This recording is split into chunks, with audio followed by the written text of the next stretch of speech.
Hello viewers, welcome to my channel English in easy way. আমার এই channel English in easy ওয়ের মাধ্যমে basic থেকে advance পর্যন্ত English গ্রামারের খুঁটিনাটি আলোচনা হবে। যেসব ছেলেমেয়েরা দুর্বল, ইংরেজিতে দুর্বল, অর্থাৎ তাদের বেসিক নলেজটা সেই রকমভাবে নেই, আশা করছি তারা উপকৃত হবে। অনেকে দেখা যায় গ্র্যাজুয়েশন পাস করে গিয়েছে, তবু কিন্তু তারা ইংলিশ গ্রামারের খুঁটিনাটি ব্যবহারগুলো ঠিকভাবে করতে পারে না। তো আশা করছি তারা যদি আমার এই চ্যানেলটা ফলো করে অবশ্যই তারা উপকৃত হবে। কারণ আমি শুরু করেছি একেবারে ক্লাস 5 থেকে ক্লাস 12 পর্যন্ত, আপ টু গ্র্যাজুয়েশন। যেসব ছেলেমেয়েরা ইংরেজিতে খুবই দুর্বল, আশা করছি তারা উপকৃত হবে। এবং যারা হয়তো বিভিন্ন চাকরির কম্পিটিটিভ এক্সামিনেশনের জন্য প্রস্তুতি নিচ্ছ, তারাও কিন্তু উপকৃত হবে। তো এখন যে বিষয়টা আলোচনা চলছে সেটা হচ্ছে টেন্স। বিভিন্ন টেন্স নিয়ে আলোচনা হচ্ছে। এর আগের ক্লাসে আমি present indefinite tense, present continuous tense এইসব নিয়ে আলোচনা করেছি। ভার্বের ব্যবহার, হ্যাভ ভার্বের ব্যবহার, এগুলো আলোচনা করেছি। এখন যেটা চলছে সেটা হচ্ছে টেন্স নিয়ে। তো আজকে যে বিষয়টি হলো সেটা হলো প্রেজেন্ট পারফেক্ট টেন্স। অর্থাৎ প্রেজেন্ট পারফেক্ট টেন্স কোনটি এবং কিভাবে আমরা বাক্যে প্রয়োগ করব, ব্যবহার করব। তো প্রেজেন্ট পারফেক্ট টেন্স হচ্ছে, যার বাংলা হচ্ছে পুরা ঘটিত বর্তমান। অর্থাৎ কোনো কাজ ঘটে গিয়েছে, কোনো কাজ হয়ে গেছে, কিন্তু তার রূপ, তার যে প্রেজেন্টেশনটা, অর্থাৎ তার যে উপস্থিতিটা, সেটা এখনও রয়ে গেছে, সেটাই হচ্ছে প্রেজেন্ট পারফেক্ট টেন্স। দেখা গেল আমি কলকাতা গিয়েছিলাম অনেক দিন আগে, কিন্তু যখন আমি বলছি কলকাতায় গিয়েছি, তো এই ধরনের কথাগুলো যখন বলবো, তখন সেক্ষেত্রে আমাদেরকে প্রেজেন্ট পারফেক্ট টেন্সে ব্যবহার করতে হবে। এখানে একটা স্ট্রাকচার দেওয়া আছে, একটা গঠন দেওয়া আছে, সেটা কি সাবজেক্ট, তারপরে হ্যাভ অথবা হ্যাজ, তারপরে ভার্বের থার্ড ফর্ম, তারপরে অবজেক্ট, এগুলো ব্যবহার করতে হয়। আচ্ছা, প্রেজেন্ট পারফেক্ট টেন্সে বাক্যটাকে প্রয়োগ করব, সেটা বুঝবো কী করে? আমাদের বাংলা ভাষাগুলো হবে ছে, ছি, ছো। যেমন আমি গিয়েছি, সে গিয়েছে, তুমি গিয়েছো, এই ধরনের কথাগুলো আসবে। অর্থাৎ ছে, ছো, ছি, এই ধরনের কথাগুলো আসবে। তো আলোচনা করা যাক বিভিন্ন বাক্য দিয়ে, তাহলে তোমাদের খুব সুবিধা হবে যে প্রেজেন্ট পারফেক্ট টেন্সটা কী এবং বাক্যে আমরা কীভাবে ব্যবহার করব। 1 নম্বর উদাহরণ দিই। যেমন আমি বাজার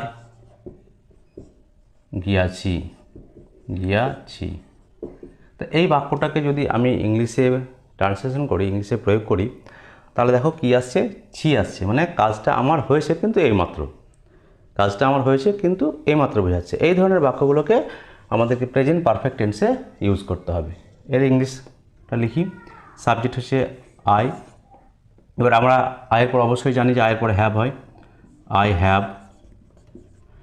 হ্যাভ, তারপরে কী বসবে? যাওয়ার ইংলিশ কি? গো। তো গোয়ের এখানে কী বসাতে হবে? ভার্বের থার্ড ফর্মটা বসাবে, গান। আমরা জানি গো, ওয়েন্ট, গান। তো আই হ্যাভ গান, কোথায় যাচ্ছি? বাজার। কোনো দিকে যাওয়া বোঝালে তার আগে একটা প্রিপোজিশন বসে, প্রিপোজিশন সেটা হচ্ছে to, market. I have gone to market, আমি বাজার গিয়াছি। আর একটু উদাহরণ দিই। সে ভাত খেয়েছে। অর্থাৎ কাজটা তার শেষ হয়েছে, কিন্তু ফলটা এখনও রয়ে গেছে। এই ধরনের বাক্যগুলোকেই বলা হয় প্রেজেন্ট পারফেক্ট টেন্স। দেখো, সে ভাত খেয়েছে, কাজটা তার শেষ হয়েছে, কিন্তু কিছুক্ষণ আগে, হয়তো এই মাত্র এরকম বোঝাচ্ছে। এটা ইংলিশ করি।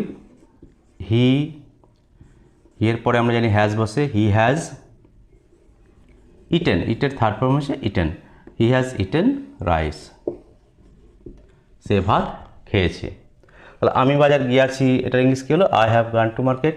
সে ভাত খেয়েছে, এটার ইংলিশ কী হলো? He has eaten rice. আরেকটা উদাহরণ দিই। তুমি স্কুল গিয়াছো। তুমি স্কুল গিয়াছো। তাহলে এটাকে দেখো, you have gone to school. তুমি স্কুল গিয়েছো, you have gone to school. আর একটা উদাহরণ দিই, আমরা আমরা ফুটবল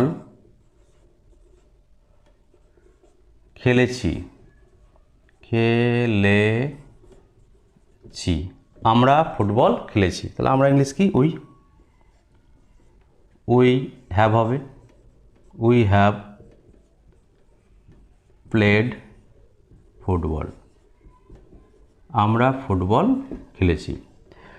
তাহলে দেখো, আমি বাজার গিয়েছি, I have gone to market. সে ভাত খেয়েছে, হি হ্যাজ ইটেন রাইস। তুমি স্কুল গিয়েছো, you have gone to school. আমরা ফুটবল খেলেছি, উই হ্যাভ প্লেড ফুটবল। এ হলো প্রেজেন্ট পারফেক্ট টেন্সের স্ট্রাকচার এবং তার কয়েকটি উদাহরণ। আশা করছি আরও বিভিন্নভাবে তোমরা বাক্য প্রয়োগ করতে পারো। যেমন বলতে পারো যে আমি বই পড়েছি, তাহলে কী বলবে তাহলে, আই হ্যাভ রেড। রিডের থার্ড ফর্ম হচ্ছে রেড, কিন্তু স্পেলিংটা একই থাকবে, I have read a book. এইভাবে আরও অনেক তোমরা সেন্টেন্স তৈরি করতে পারো। বাড়িতে যদি খাতা নিয়ে বসো, প্র্যাকটিস করো, তাহলে অবশ্যই তোমরা তার ফল পাবে। তো আশা করছি আমার এই ভিডিও তোমাদের ভালো লেগেছে। যদি লেগে থাকে তো অবশ্যই আমার চ্যানেলটিকে সাবস্ক্রাইব করবে।